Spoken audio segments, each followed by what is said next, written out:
شد؟ تماسو قطع کرد. میدونی چرا؟ به خاطر خطی بود که شما بهش دادید. شغل شما چیه؟ بلگه. شما تو چه زمینه فعالیت میکنید؟ زیبایی، پوشاک. بستگی داره چه پیشنهاداتی بهم بشه. شما نزدیک 2,700,000 نفر دنبال کننده دارید، درسته؟ بله تقریبا.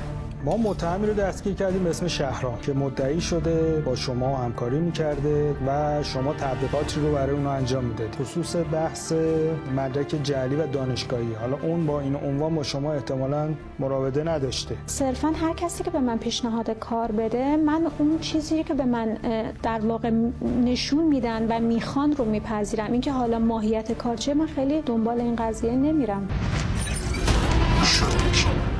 دوستان یه زحمتی بکشید گوشی خانم بیارید.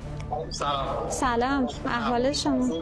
یه مکمل غذایی میخوام برام تبلیغاتش رو انجام بدی، هم پست باشه هم استوری.